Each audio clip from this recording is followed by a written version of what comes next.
It's easy to know what to do when you're contending. It's easy to know what to do when you've got to rebuild. But what happens when you're stuck in the middle? I'm going to be joined by a fantastic guest as we talk through the options and how you should approach your dynasty roster if you are stuck in that infuriating middle ground, and how you can get that dynasty roster into a position where you're winning titles. That is right. I'm joined by a fantastic guest, none other than the fantasy blue chip himself. We are going to walk through that infuriating middle ground when you're not quite a true contender, when your roster's not bad enough to truly blow it up, and what you should be doing. But first of all, how you doing, fella?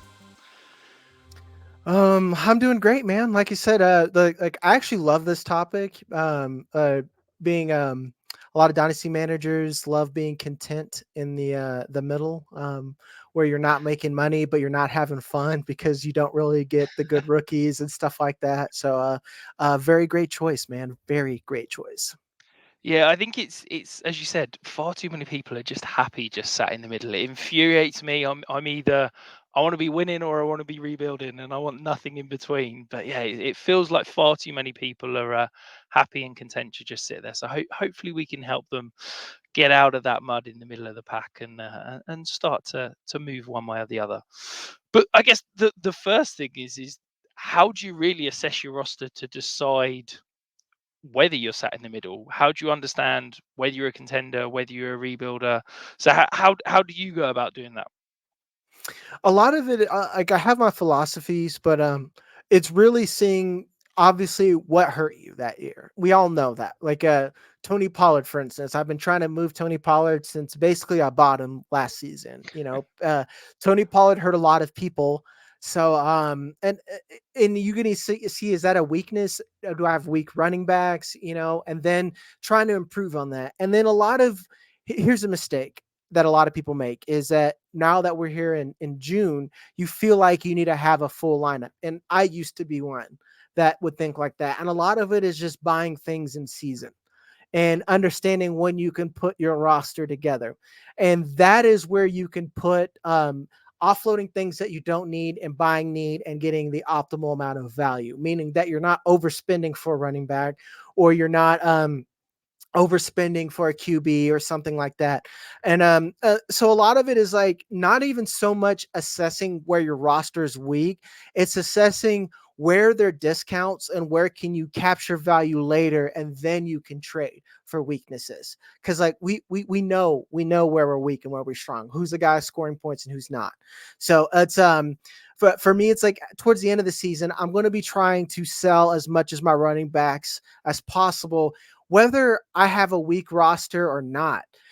So regardless, if your roster's weak or assessing your weakness, your running backs are probably going to be your weakest spot of your roster, unless you have nothing but like Bijan and Jameer Gibbs, which some people have.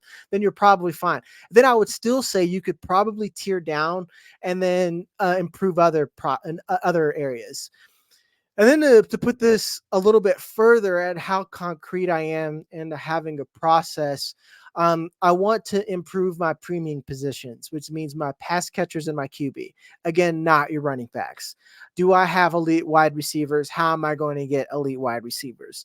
And the real question is, if you're in season, that's when you're going to get elite wide receivers for next season because you're going to get your discounts, whether someone's underperforming because of QB play or someone is underperforming due to injury. So I'm buying them then. That's when I'm buying them in season. Your other BS positions, I really want to be trying to buy them, especially at Dynasty, my running backs. I'm going to be buying them with draft picks. So, like, I will overspend for Jonathan Brooks because he is a rookie now.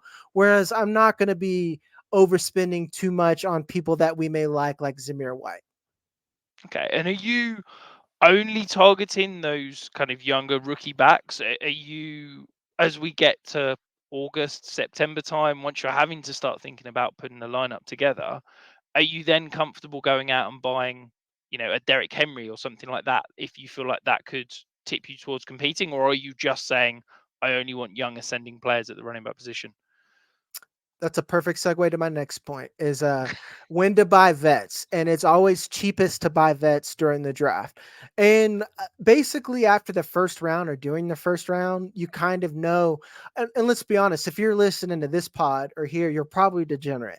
So you pretty much know early on where you're landing and what kind of value you're going to acquire. So let's say this year you need wide receivers, then if you can get Marvin Harrison Jr., Malik Neighbors, Roma Dunze, something like that, then make those bets.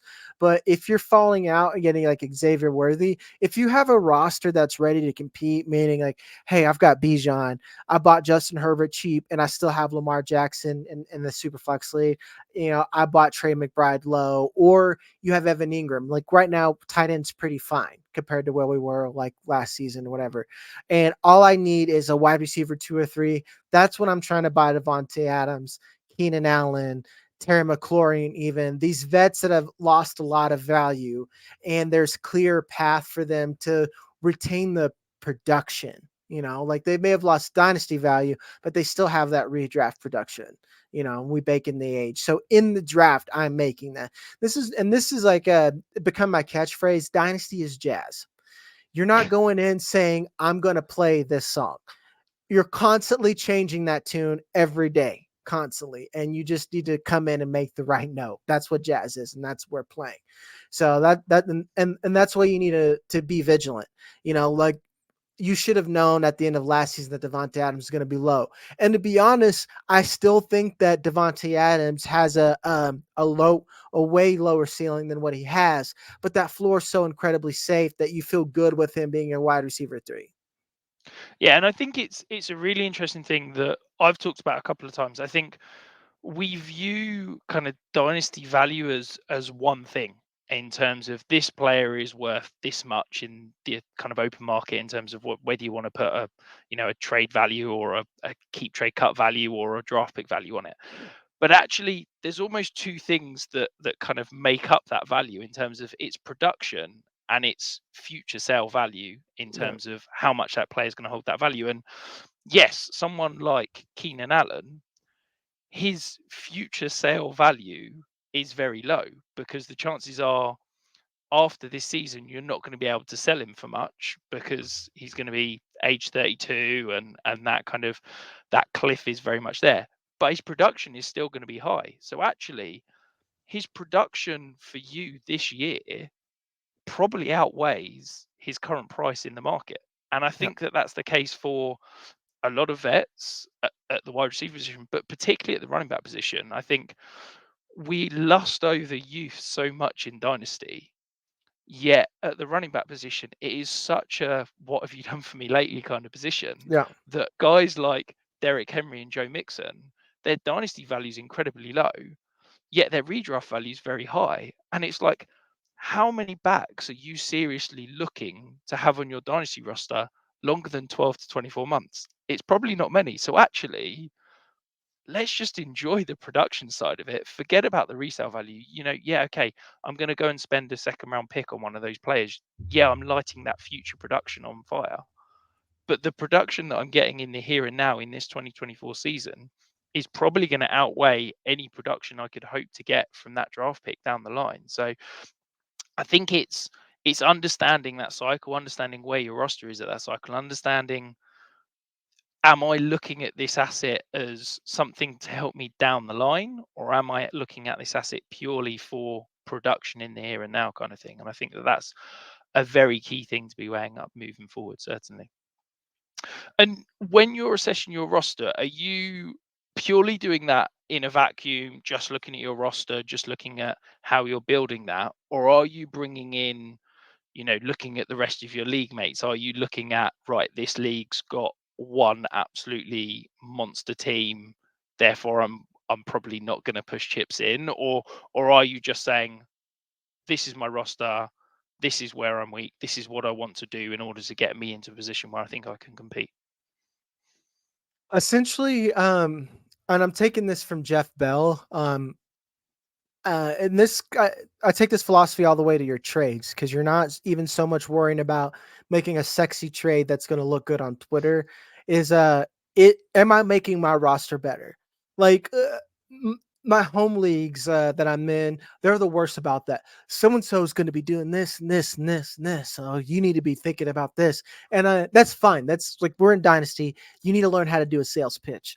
But what I'm saying is like I want to teach you guys how to not get got. Like don't end up in like a leasing a vacuum for 3 years because a really nice dude came and knocked on your door. That's what I'm trying to prevent you from doing, and that's like I only care about what my team is doing. At the end of the day, you're not actually playing a defense. Yeah, you're playing against someone else's roster, but at the end of the day, the only thing you can control is how many points can you get on your roster. So that's all I care about. And that's how I approach it. If someone has a monster team, fine, whatever. But like I can look at, and basically anyone who knows anything about Dynasty at this point can look at a roster and tell you, is it going to be competitive? You know, there's other elements across there. Like, are you a top 4 team? You know how many times I've seen juggernauts that just collapse in Dynasty? It happens all the time because football's a violent sport. People get injured all the time. One offensive coordinator change can wreck a whole team. Shout out to the Eagles. Like that's the that like at the end of the day, we're all smart and we can project X amount of variables, but we're still gambling on variables at the end of the day. So just worry about getting points on your team, and then don't just try to again, guys, you're playing jazz. Don't just make gut decisions like I'm gonna tear down. There's no reason like, well, my team sucks, gotta sell Justin Jefferson. Yeah, I would sell Justin Jefferson, but if I'm getting someone back in value, you know what I sold Justin Jefferson for? Garrett Wilson. I'll do it for Garrett Wilson. Like, okay, I'll jump down a couple of spots, but I'm not going to be moving Justin Jefferson to get Tank Dell or something like that. It's just some people may think that's similar value. I do not. No, I'm with you. I'm a big Tagdale believer, but trust me, yeah, I agree that that's a big drop in value. Yeah. But I love the point. I think it's so important that I get asked quite a lot of, oh, there's this team that's a monster, and I don't think I can compete. Shall I kick it 2 years down the road and wait till they age out? And it's like, no. Once you get into the playoffs, it is very random. It is a 1 week knockout. Like, I've had incredibly strong teams that have fallen apart in the playoffs. I've seen it happen time and time again to other people's. It's about, yeah, I want to build the best value, the best roster I can. But once you get into that dance, there's a lot of randomness. Let's be honest. We've seen some studs put up some stinkers in the fantasy playoffs, and you've seen Mike Evans drop 50 bombs and things, and win I people's was gonna titles. say, I was gonna say Mike Evans. That's what got me, man. I got Mike Evans, and then it Yeah, was game over. yeah. Or you get Kamara. Kamara got us like was it 2 years ago? Yeah, You Joe know? Mixon had one as well, didn't he? Was it five Yeah. five touchdowns at one point? And yeah, I I, Mhm. I won a title off the back of Damian Williams on the Chiefs, going on an obscene playoff run for the last 3 weeks of the season. I think that was about 7 or 8 years ago. So yeah, Mm. look, it comes in all shapes and sizes. I think it's about getting your spot in that dance and rolling forward. Before we move on, some tactics about how you could be blowing things up or going all in. If you are here, we are getting so close to 2,300 subscribers. Hit that little button below. Come join us. There's plenty more content coming your way. And of course, Tom is absolutely killing it in best ball season at the moment. Let's talk about blowing it up. Look, let's be honest. We talk about winning titles, but blowing it up is really good fun when it comes to Dynasty. Do you have any specific tactics? If you are stuck in that middle, you feel like you've not got the assets to try and push towards winning a title, you feel like you're aging out, you're saying, right, this is my time to blow it up. Have you got any tactics as to how you're going about doing that rebuild? First off, if blowing it up, I think you should only do that if you've got a poorly mismanaged orphan. Because like I've already kind of said this, you want to tear down. Like a lot of people think, well, I'm going to play for the first. The first overall pick fluctuates in value in the real NFL, and that trickles down to us as fantasy managers. Whereas, like, I look forward, projecting forward to 2025, regardless of what happens, unless someone legitimately has to have a Joe Burrow or Jaden Daniels season, which could happen, we aren't going to have the value of the one-on-one that we've had for the last 2 seasons. We've had two generational prospects, and I mean legitimately generational, not like what the word that we throw around with Caleb Williams and Bijan Robinson. So it's easy to put yourself in a cycle of continuous productive struggle. Age matters a lot. Like if you have Stephon Diggs, try to get picks and acquire that. But a lot of that is just try to get younger. Don't sell all of your team for picks, and don't be afraid to settle for seconds and thirds. And one question that you put on here, embrace risk. I'm like the meme of Ted Lasso when he's like telling you to live, like that's why I am live. I am a risk it for the biscuit guy. If you're rebuilding, hell yeah, you should risk it for the biscuit. All of my rosters now that I have the one-on-one in, I had Anthony Richardson. You know why? Because people are like, well, he could get injured. I'm like, cool. I don't need him scoring points right now. So I'm going to have a good player that's proven right now, or not proven, at least someone who's proven to be productive and can score me points and has high upside. So I'll take that on, instead of just fighting for Caleb Williams. So I have Anthony Richardson and a second, and then my own first became the one-on-one on top of that. So almost by insulating yourself with draft picks, you should embrace the variance. And here's where I'm going to put this very poorly because I'm not a math guy. If worst case scenario with Anthony Richardson, you have best case scenario, then Anthony Richardson, you have the player we think he is with top 5 upside. Worst case, he's not quite as good as you think he is, but because you've tiered down and insulated by getting several draft picks, now because of your own draft picks that I'm assuming you're keeping, those have thus raised in value. So you're liquid and you can move and fluctuate, and you're not just stuck with all I have is these draft picks, and I hope Quinn Ewers doesn't suck, or I hope whoever's the one-on-one doesn't suck, or I hope X doesn't suck. So to me, it just keeps you fluid. I hope I said that correctly. No, absolutely, absolutely. I think I've got this firm belief that I don't think any rebuild should be longer than a 12-month process. And Yes, thank you. Yeah. I've got a lot of pushback on it, and I think that what you're saying confirms that and sets it to a T. Is that yes, if you're gonna do the traditional blow it up, where you sell off every single piece of that that's got value, and you get all these draft picks, and you try and build up from the ground up, yes, it's going to probably take you 3 years, but that's just a very lazy reactive way to do it. I think if you are proactive, as you said, in tearing down from players, go and acquire guys that have got, potential value drops. Someone like a Rashi Rice who's got the suspension landing over, someone that's potentially injured in season, like you said, Anthony Richardson last year could have been a perfect player to go and buy. I think if you're in a rebuilding situation, you absolutely need to up that risk profile, because worst case scenario, they bust, you've not really cost yourself anything. But if you Mm. can go and embrace risk, and the risk pays off, suddenly you've accelerated that rebuild. And I also think my biggest frustration around people that are blowing it up is look for quick value boosters. And what I mean by that is, don't just say, right, I am only going to have anyone on my roster who is under 23 years old and Yeah. or a draft pick, and that's where I'm going. If you are being proactive and you are working that end of your roster and churning it, you should be willing to buy a player that is potentially down in value, that doesn't necessarily fit that age timeline, that doesn't necessarily fit your kind of rebuild profile.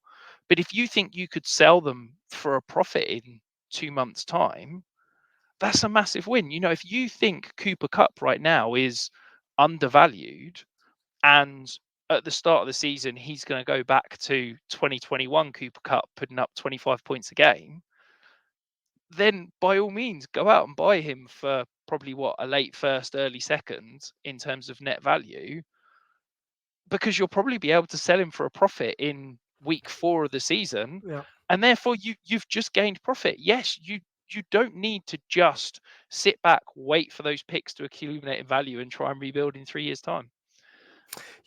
You nailed it. Like I was about to bring that up. I was waiting to say this. It's like in the risk that you acquire, sometimes you don't even need to wait on it, man. Let's a lot of my rebuilders. All of a sudden, there are a lot of teams that have Drake London as the wide receiver 2 or 3. Like that's how it's done. But like I don't even have to keep Drake London. It's like once you get yourself in the position where you're like, okay, my receivers are Drake London, Zay Flowers, and like Brandon Ayuk. I'm going to take Drake London and a pick or some other value that I don't need, and I'm going to try to tier up. I'm at least going to try to shoot for Jamar Chase, Justin Jefferson, CeeDee Lamb, the players that have such a higher ceiling and floor that can really make you a juggernaut.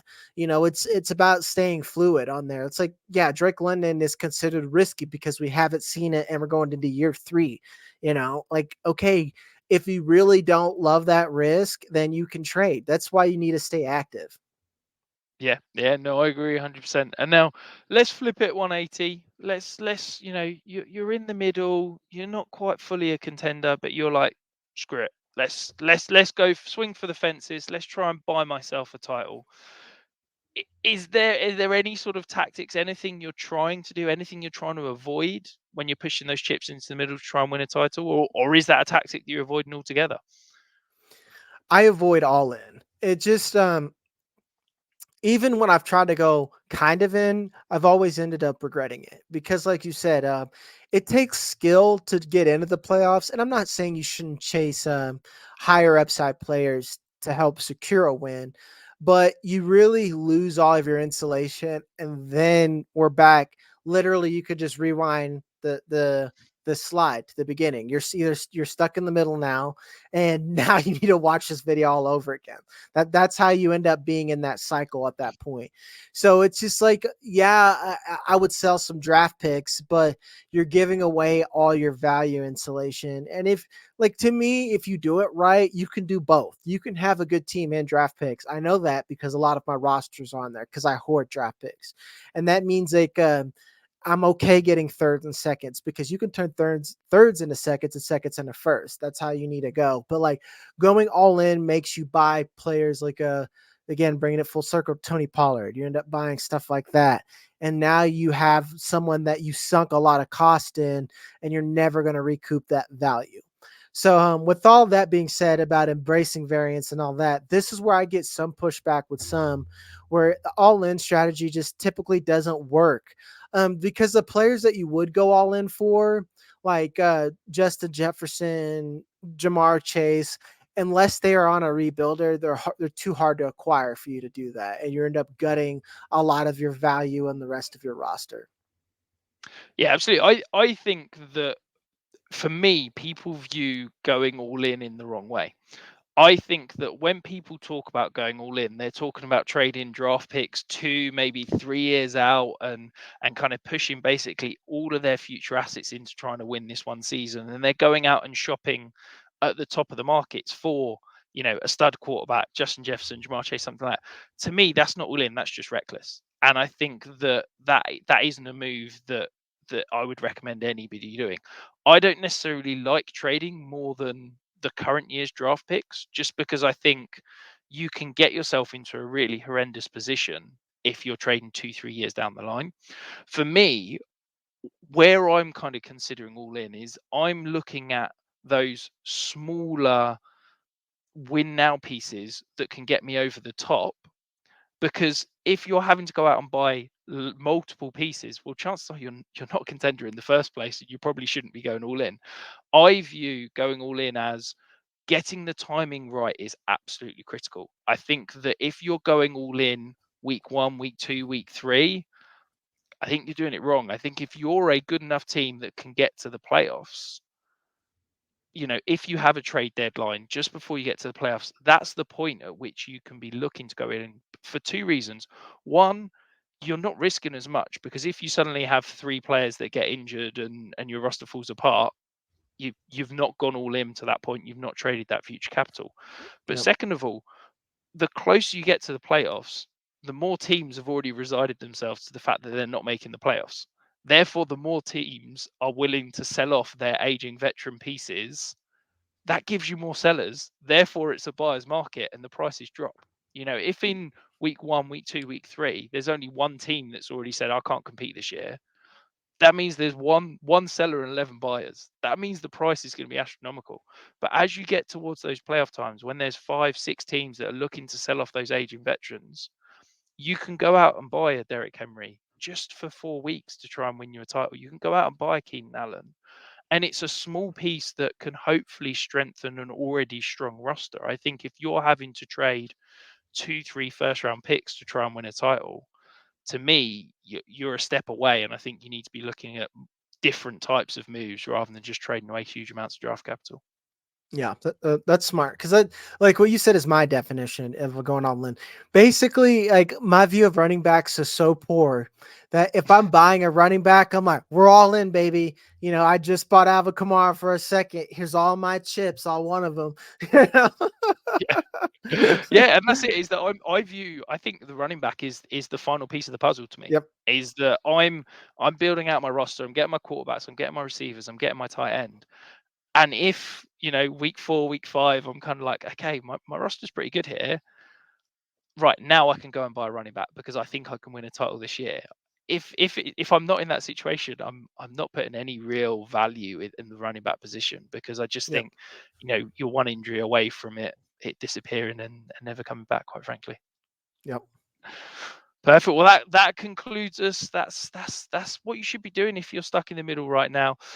Remind everyone where can they find you and where can they find your fantastic work. You can find me on Twitter at Fantasy Blue Chip. I'm the co-host with Jeff Bell of our the Football Guys Dynasty channel. Believe it or not, a lot of the players that we talked about, we have an episode releasing today, and I talk about a player that you should buy if you're trying to compete or win now, like Keenan Allen, stuff like that. Some of these old fogies that we don't really love but are still productive. So check that out today. Other than that, I'm always in them Twitter streets, folks. That's it. Go and check out the work. We're huge fans of Jeff here. He's been on several times, and yeah, you Mm. guys are pumping out some amazing work over there at Football Guys. So, by all means, go and check it out. If you are here and you've not hit that thumbs up, not hit that subscribe, go ahead and do it now. We've got plenty more content coming your way in the next few days.